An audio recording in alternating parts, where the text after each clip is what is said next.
How are we halfway through 2024? I don't know how that happened, but here we are. So, this week I wanted to talk about my favorite books of the year so far.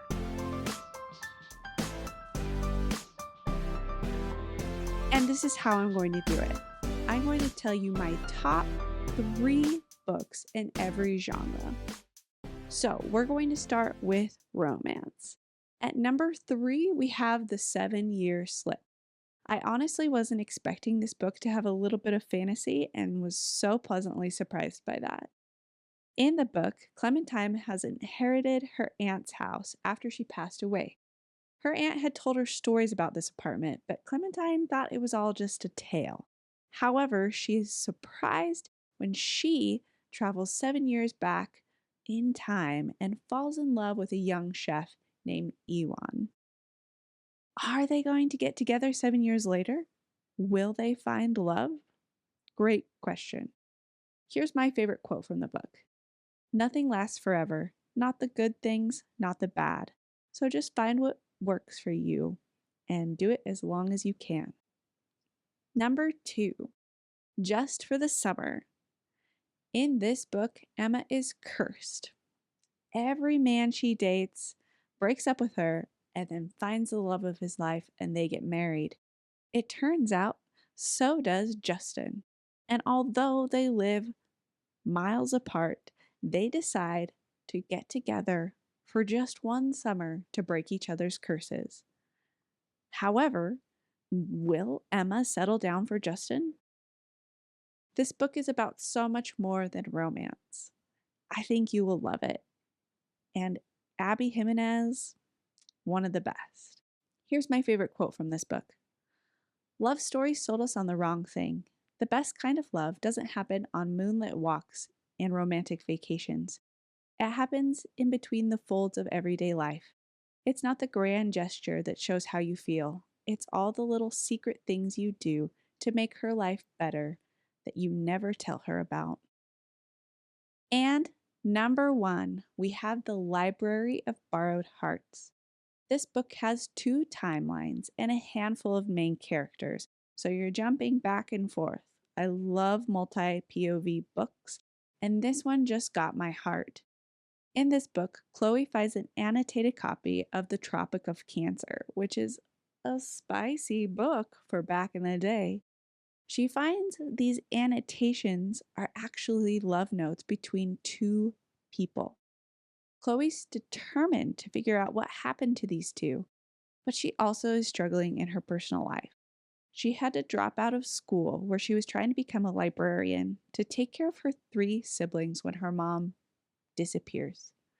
This book is about love, yes, but it's also about found family and a love of books. If you love the classics, you definitely need to check this book out. Here's my favorite quote. It's strange, isn't it, to think that a hard heart could make you more vulnerable instead of less.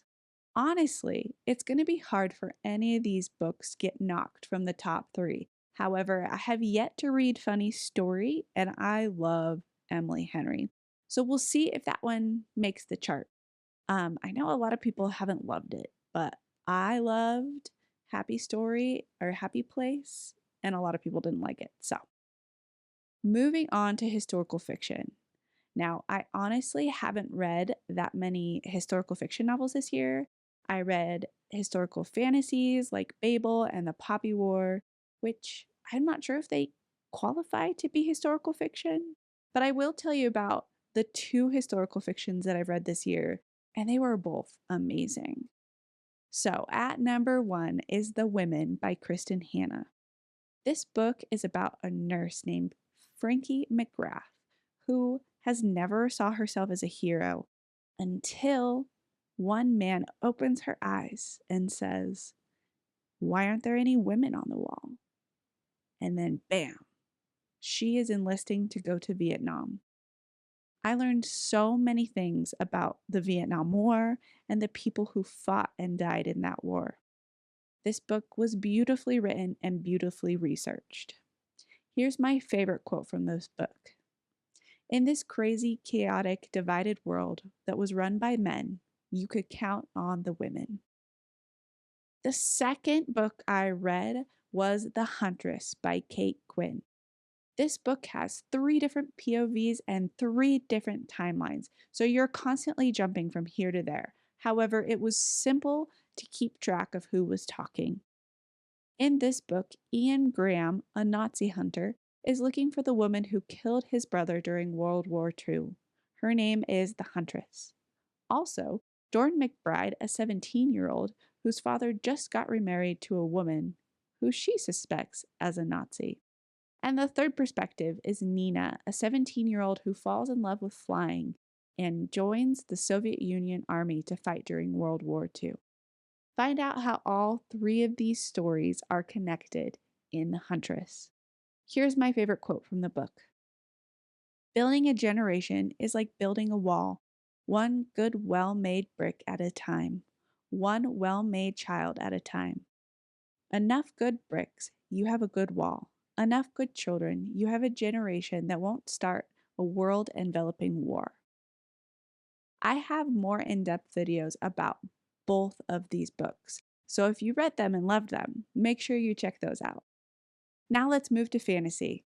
I have read so many good fantasy books this year. It's been my favorite genre. Can't get enough. So here are some of my honorable mentions. The Daevabad trilogy, The Ninth House, A Short Walk Through a Wide World, the Poppy War trilogy, Percy Jackson, and The Chalice of the Gods. All fantastic reads. In third place, we have my favorite duology, The Shepherd duology, and my favorite book in that is Two Twisted Crowns. Both of these books were fantastic, but the second one was a multi-POV, so of course it blew it out of the water for me. This series has an excellent magic system where you tap on cards to make magic happen. There's also amazing rhymes and riddles that tie this whole book together. There's a little bit of spice in this book, but with only one spicy scene per book, I wouldn't say that this is a love story necessarily. It's just there to throw some spice in. Overall, I was very impressed with the writing and magic systems in this series. Here's my favorite quote. The two were together, and so they were the same, the girl, the king, and the monster they became. At number 2, we have Amina al-Sharifi, or The Adventures of Amina al-Sharifi. I love this book because it has a middle-aged woman as the main character. How often do we get that? Not very often. Now, Amina is dragged back into action when a noble woman threatens her family if she doesn't help save her granddaughter. This book follows Amina as she travels through real and imagined Middle East. I love S.A. Chobakhtari. She's probably one of my new favorite authors this year, and I can't wait to read more of her stuff. The lore in this book is fantastic, and the characters are so wild, but so real. This is one of the most unique books I have read this year. Here's my favorite quote. It's not always easy to do the right thing. More often than not, it's a lonely, thankless ordeal. That does not mean that it's not worth doing. And number 1 in fantasy is Yumi and the Nightmare Painter. So of course it's Brandon Sanderson. He has a special place in my heart. It could be because this is the only Brandon Sanderson book I have read that this makes number 1. But also this book was so special to me. It almost feels like a piece of literary fiction. It has great themes, great magic, and great characters. And a little bit of romance, which is not something we see Brandon Sanderson do very often. So this book has everything I love and more. In this book, Painter is part of the Night Watch who banishes creatures by drawing or painting them, and then they get banished back into the darkness. And in another city, Yumi, a Yogihidro or spiritual leader, travels from town to town to create rock statues. And in creating these rock statues, it summons spirits. The two are thrown together by the spirits who are in pain and looking to escape. This book is quirky, but I was most drawn to the themes. It's all about art and how art is such an important part of our culture and why we need to keep it sacred. This is my favorite quote from the book. Art. And all stories are art, even the ones about real people. It's about what it does to you. And lastly, we have my favorite genre. Literary fiction, or lit fic, is my favorite because it's beautiful, has hard-hitting themes, and it makes me think about the world. So most of the time, my literary fiction books get rated higher than anything else.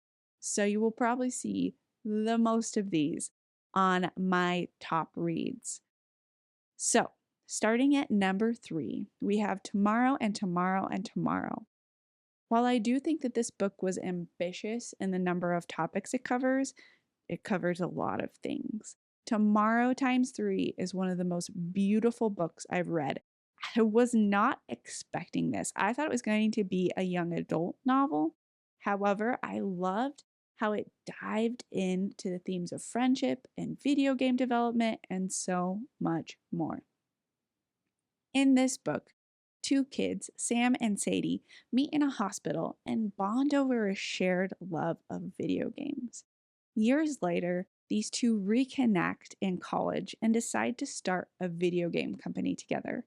And while the two don't always get along, they make the most beautiful things. Here's my favorite quote from the book. It's tomorrow and tomorrow and tomorrow. It's the possibility of infinite rebirth, infinite redemption. Number 2, Hello Beautiful. This book was stunning. I have not read anything by this author before and heard so many people just loving it, and now I know why. In this book, a family of Italian American sisters are thick as thieves. However, not all things are built to last. This was a beautiful story about American families in urban settings. Here's my favorite quote. We are part of the sky and the rocks in your mother's garden and that old man who sleeps by the train station. We're all interconnected, and when you see that, you see how beautiful life is. Your mother and your sisters don't have that awareness, not yet anyway. They believe they're contained in their bodies, in the biographical facts of their life. And at number 1, There. This was the most devastating yet beautiful thing I have ever read. The imagery and characterization is just beautiful. This novel is a multi-POV story about the Native Americans in Oakland, California. Each of these stories is building to this powwow, stringing a web between each of these characters. This is a book I think everyone should read. It's thoughtful, it's engaging, and it makes you think. Here was my favorite quote, even though picking one was pretty much impossible. Listen, baby, it makes me happy you want to know, but learning about your heritage is a privilege we don't have. And anyway, anything you hear from me about your heritage does not make you more or less Indian, more or less a real Indian. Don't ever let anyone tell you what being Indian means. Too many of us died to get just a little bit of us here, right now, right in this kitchen, you and me. Every part of our people that made it is precious. You're Indian because you're Indian because you're Indian. So before I close, here's a list of books I just loved that didn't seem to fit in any of these genres. Good Material by Dolly Adderton is my new favorite anti-romance. Please give me more of these. Pretty please. Finlay Donovan Rolls the Dice is my favorite guilty pleasure novel. They're funny and fun and engaging. The Fury was my favorite thriller, and my favorite sci-fi mystery is The Last Murder at the End of the World.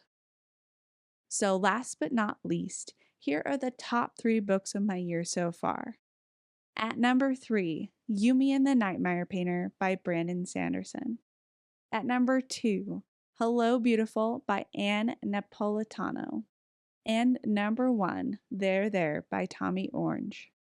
If you've enjoyed listening to this episode, please make sure to leave this video a comment and subscribe to this channel. Or at the very least, make sure to give it a thumbs up. I'm a very small creator and I'm hoping to build my fan base, so any engagement you give me is much, much appreciated. I'll be taking a break from making new videos in July, but I will be redoing some of my old videos, and you can look for these on my podcast.